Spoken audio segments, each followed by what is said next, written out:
आज एक chit chat है, उसके अंदर विषय के बारे में बात की जाएगी। सीबीसीआई के बिशप एंड्रयूज थाजात की एक घोषणा है। उसके साथ ही एक और घटना भी है।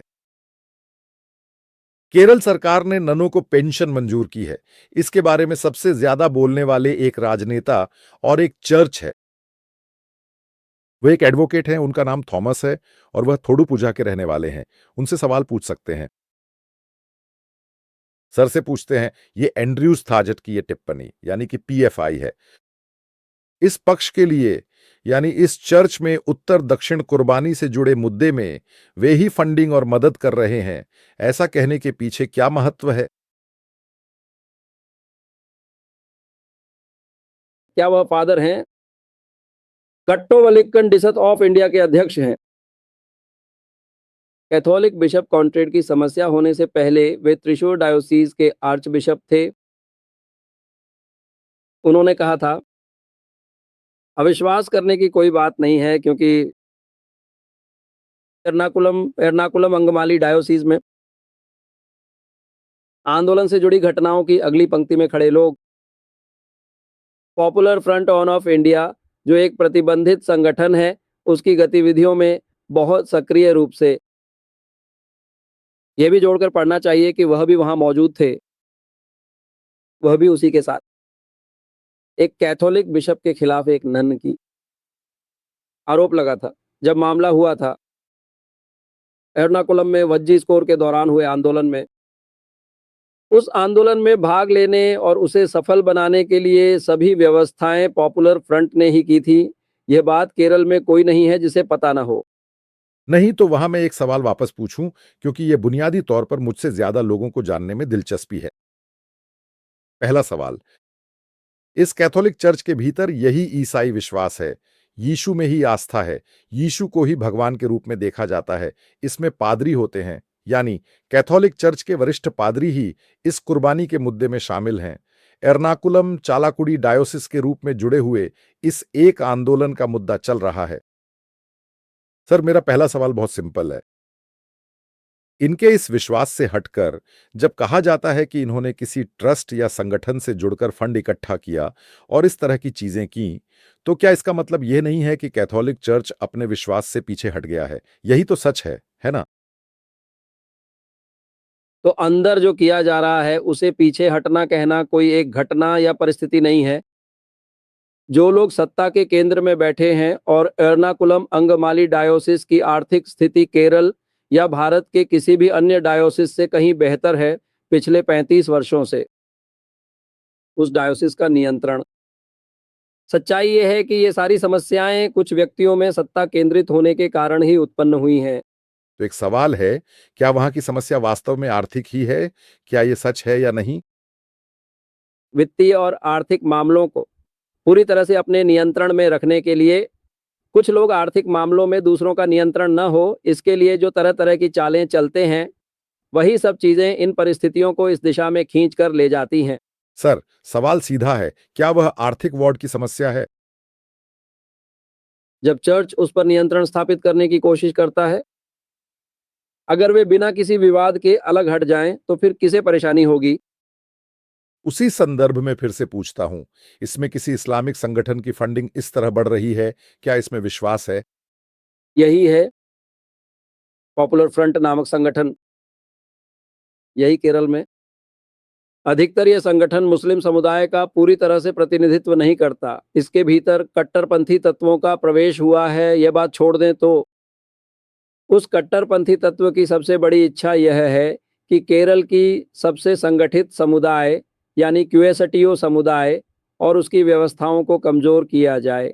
शैक्षणिक संस्थान, अस्पताल आदि, इन संस्थानों में क्यूएसटीओ समुदाय के नेतृत्व को कमज़ोर करने से उन्हें कई अन्य लाभ मिलेंगे, ऐसा वे मानते हैं। क्या है, उसके अंदर कौन-सा मैकेनिज़्म काम करता है, यही पूछा जा रहा है। यही कहा जा रहा है केरल में, पिछले 10 वर्षों में केरल में। सबसे पहले केरल के क्रिश्चियन अस्पतालों में बड़े पैमाने पर आंदोलन हुए। केरल के स्कूलों में, खासकर प्रबंधित स्कूलों में आंदोलनों का आयोजन किया गया। तो इन संस्थानों को कमज़ोर करना और उन्हें विभाजित करने की कोशिश करना, ये सब काम किसी भौतिक रूप से सोचे गए केंद्र से किए गए हैं और इन्हीं चीज़ों को कोपनर फंड करता है। फिर दूसरी बात वकील सर ने कही, यानी बिशप फ्रैंको से जुड़ी घटना में नन्नों को उस आंदोलन के लिए समर्थन देने वाला पॉपुलर फ्रंट था, ऐसा कहा गया। एक बात पूछूं, क्योंकि अब केरल में ट्रायल कोर्ट ने बिशप फ्रैंको को बरी कर दिया है, उस पर फिर से अपील की गई है। केरल राज्य सरकार ने इस केस में अपील दायर की है। क्या बिशप फ्रैंको की छवि साफ सुथरी है? क्या मैं एक बात इस वक्त आपसे पूछ सकता हूँ? बिशप फ्रैंको वर्तमान भारतीय कानूनी व्यवस्था में, जो उस कानूनी व्यवस्था के अनुसार है, सभी प्रक्रियाओं का पालन किया गया। इसके लिए कैथोलिक चर्च ने आरोपी का व्यक्तिगत रूप से समर्थन किया या नहीं, ये अलग बात है। जब आपराधिक अदालत ने बरी कर दिया और अपील भी हो चुकी है, तब कोर्ट का लिया गया रुख सही नहीं है। जैसे चाय की दुकान पर बैठकर कानून की बातें की जाती हैं, वैसे ही कुछ चैनल्स यहाँ बोलते हैं और ख़त्म कर देते हैं। ये बहुत ही खेदजनक है। अब उदाहरण के तौर पर एंड्रोज ताल्लुक के पादरी को लें। जब कहा गया कि एंड्रोज ताल्लुक के पादरी ने पॉपुलर फ्रंट जैसी किसी गतिविधि में भाग लिया था, तो उसे इस तरह से व्याख्यायित किया गया कि यह केरल के मुसलमानों के खिलाफ कहा गया है। ज़्यादा शोर शराबा और हंगामा करने से भी एक तरह की मर्यादा बनती है, क्योंकि भारत सरकार ने भारत में विध्वंस जैसी गतिविधियां करने वालों को पकड़कर गिरफ्तार किया और कई लोगों को जेल में डालकर कानून के तहत कार्रवाई की। तब कहा गया कि यह 111 समुदाय के खिलाफ दिया गया एक बयान है। दज्जावहमो या एंटो उस स्थान पर पिता हैं आज तक, जिन्होंने अपने मुंह से कभी कोई गलती नहीं की। उन विश्व कुमारों में यही वजह है कि यह सवाल प्रासंगिक है। श्री सर का यह मतलब नहीं है, लेकिन यह सवाल वास्तव में प्रासंगिक है। इस कथित कैथोलिक चर्च के भीतर एक कट्टरपंथी संगठन ने घुसपैठ की, फंडिंग की और उसके अंदर झगड़ा पैदा करने की कोशिश की जा सकती है। अगर यह साबित हो जाए, तो फिर इस कैथोलिक चर्च को दुनिया में वहां टिके रहना संभव नहीं होगा। एर्नाकुलम के एक बिशप नहीं, बिशप पोट्टे एर्नाकुलम के एक पादरी, एक उम्रदराज, एक बुजुर्ग पादरी हैं, ऐसा कहा जाता है। पादरी, क्रिसमस का दिन 25 तारीख नहीं है। क्रिसमस का दिन गलत है। क्रिसमस आज ही मनाया जाता है। सूर्य देवता के दिनों को देखकर ही क्रिसमस मनाया जाता है। यह क्राइस्ट के जन्म से जुड़ा दिन है। ऐसा सिखाने वाला डायोसीज है एर्नाकुलम डायोसीज के इस पादरी की यही राय है और उन्होंने ही इस पर सवाल उठाया है। एर्नाकुलम में जो पादरी हैं, उनमें से अधिकांश और वहाँ के अन्य पादरी भी यही मानते हैं। मैं सर से पूछना चाहता हूं, क्या यह सब भी एक तरह की राय की अभिव्यक्ति नहीं है? चर्च के अंदर भी तो यह आजादी है। काथू चैनिथलस कड़क के अंदर भी कई लोग राजनीति की बातें करते हैं और कुछ लोग नहीं भी करते। चर्च या उसके नेतृत्व में भी गलत बोलने वाले लोग हैं। लेकिन पोप को गलत कहना, क्या यह भी एक आजादी नहीं है? जो लोग लोकतांत्रिक व्यवस्था में विश्वास रखते हैं, उनके लिए दुनिया में सबसे बड़ी चर्च तो कैथोलिक चर्च ही है। मेरा मुद्दा यही है। इस चर्च के अंदर, यानी अगर आप कैथोलिक चर्च की बात करें, तो वह एक आयरन फिश की तरह है। उसी तरह इसमें नियम और कार्यक्रम भी हैं। इसके अंदर जब ये कट्टरपंथी संगठन इतने प्रभावशाली हो जाते हैं कि वे कई पादरियों, विश्वासियों और बिशप्स को बदल सकते हैं, तो क्या वह चर्च टूटने वाली चर्च है? मेरा सवाल बस इतना ही है, बहुत सिंपल है। कैथोलिक चर्च दुनिया में सबसे बड़ा कैथोलिक चर्च है, लेकिन ऐसा नहीं है कि सभी ईसाई चर्च लोकतंत्र पर आधारित हैं। इसकी एक खूबसूरती यह भी है कि इसके अंदर बोलने, चर्चा करने, आलोचना करने और गलतियों को उजागर करने के अवसर मिलते हैं। लेकिन यह सब इसकी आधुनिक इतिहास की एक विशेषता है।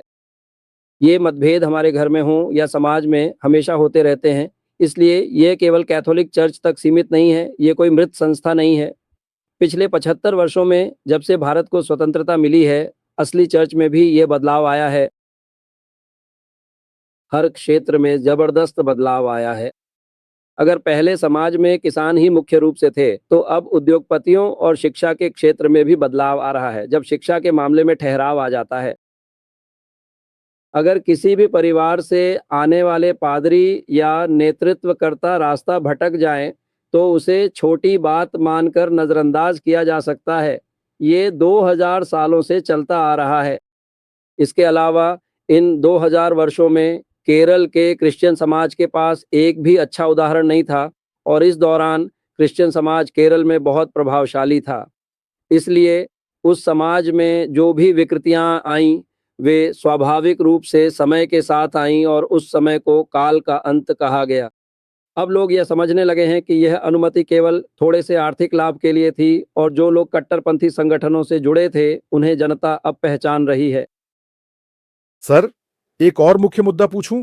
केरल में सबसे ज्यादा खेती करने वाले किसान अगर कहें तो वे ईसाई समुदाय के लोग हैं, खासकर कैथोलिक समुदाय। भले ही वे पहाड़ी इलाकों के किसान हों, लेकिन कई जगहों पर यही स्थिति है। आज की व्यवस्था में केरल में खेती करना संभव नहीं है। सर, ये एक स्वीकार्य तथ्य है। जंगली जानवर और जंगली सुअर जैसे 100 तरह की समस्याएं हैं। यही तो मूल रूप से सभा विश्वासियों का मुख्य मुद्दा है ना? अगला एक बिंदु यह है कि आज इस सभा में मौजूद पीढ़ी में से कोई भी केरल में नहीं ठहर रहा है।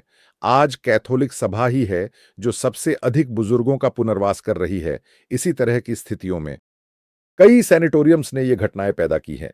यहाँ की सभा ज्यादातर इन्हीं सभा विश्वासियों को अधिक संख्या में लाती है। इसी तरह और भी महत्वपूर्ण बिंदु है।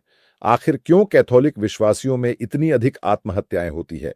क्यों इस सभा के लिए यह इतना अधिक उनके सभा विश्वासियों का मुद्दा बन गया है? तलाक की संख्या इतनी बढ़ रही है, क्या यही मुख्य मुद्दा नहीं है, या क्या यह वह महत्वपूर्ण मुद्दा नहीं है जिसे संबोधित किया जाना चाहिए? उन्होंने जो मैथ्यू भाई ने कहा था, आंशिक रूप से सही है। बाकी अब इज़राइल में भी, वियतनाम में 1 हेक्टेयर या 2.5 एकड़ ज़मीन पर खेती करने वाले किसानों को सालाना 25 लाख रुपए तक की आय हो रही है। वहाँ आधुनिक कृषि पद्धति नहीं है। केरल में जब हम आते हैं, तो जो समस्या बताई जाती है, वह यहाँ की राजनीतिक नेतृत्व के बारे में ही कही जाती है। वही राजनीतिक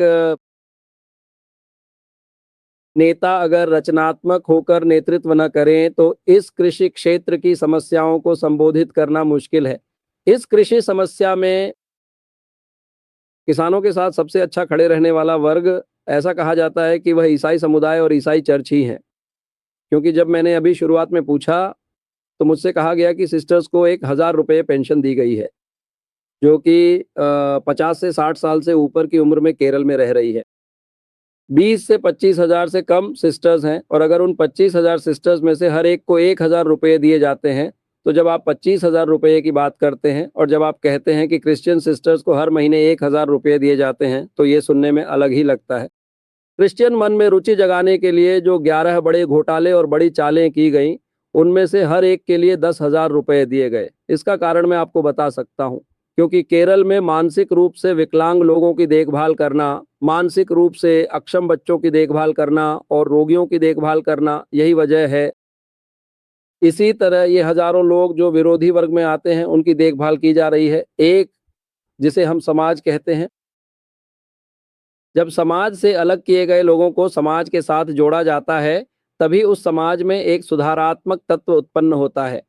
यह ईसाई विचारों की नींव पर आधारित है। वे इसे यीशु के लिए, यीशु के नाम पर करते हैं। ऐसा करने वालों के लिए प्रार्थना करें। जब सरकार की सहायता की बात आती है, तो सुबह-सुबह 1000 रुपए देने की बात केवल एक राजनीतिक व्यवस्था है, जो केवल दिखावे के लिए है। असल में वह कुछ भी नहीं है। यह केवल एक राजनीतिक इच्छा शक्ति वाले लोगों के आंदोलन से ही संभव है, जब वे इसे प्रैक्टिकल रूप में लागू करें। केरल के किसानों और आम मजदूरों के लिए आगे क्या किया जा सकता है? तो फिर थॉमस सर, केरल में कैथोलिक समुदाय के बारे में आप क्या कहना चाहेंगे? Sorry sir, Roy sir, Kerala में कैथोलिक समुदाय द्वारा यह पेंशन घोषित करने का कारण क्या है? और जब यह कहा गया तब इसका कारण क्या था? वे इसे नकार क्यों नहीं रहे हैं और इस तरह चुपचाप बैठे रहने का कारण क्या है? उनमें से 2 बातों में से एक, जब सरकार ने कोई नीति अपनाई तो उन्होंने चुपचाप स्वीकार कर लिया, क्योंकि वह नीति उनके लिए अनुकूल थी। दूसरी बात, जब सरकार ने कहा कि वे इन स्कूलों में संडे स्कूल पढ़ाने वाले शिक्षकों को पैसे देंगे, तो उन्होंने कहा कि हमें पैसे नहीं चाहिए, हम अपने शिक्षकों को खुद पढ़ा लेंगे, यह समाज का पैसा है। मिलने वाली एक चीज़। 11 क्या है? 111 विश्वास को सिखाने के लिए ज़बरदस्ती करने की ज़रूरत नहीं है, यही दिखाना है। क्योंकि सरकार का पहले जनता के फंड का इस्तेमाल करके ईसाई विश्वासियों को धार्मिक बातें सिखाना सही नहीं है और इसी वजह से अगर सरकार दो सामाजिक क्षेत्रों में प्रतिबद्धता के साथ काम करने वाली सिस्टर्स को कोई लाभ घोषित करती है तो वह ठीक है। उसे नकारना नहीं चाहिए, लेकिन वह दिखावा करने जैसा नहीं होना चाहिए। उसे अपमानजनक नहीं बनाना चाहिए, यही बात है। इसके अलावा इसे पूरी तरह से ठुकराया नहीं गया है। मतलब अगर वह मिल सकता है तो ले लेंगे। मिल सकता है तो विरोध नहीं किया, लेकिन संडे स्कूल के शिक्षकों के लिए नहीं चाहिए, ऐसा भी कहा गया है। ऐसा नहीं कहा, संडे स्कूल की बात छोड़ दें। मतलब ननों की पेंशन चर्च को ही चाहिए। यही चर्च का रुख है। ये नहीं चाहिए, ऐसा कहकर छोड़ना नहीं चाहिए। जब ये थोड़ी और नीति के रूप में बदलता है, तो कभी-कभी ये लाभकारी भी हो सकता है। तो फिर अगर अगली सरकार आने के बाद कैथोलिक पादरियों को भी पेंशन देना शुरू कर दे तो?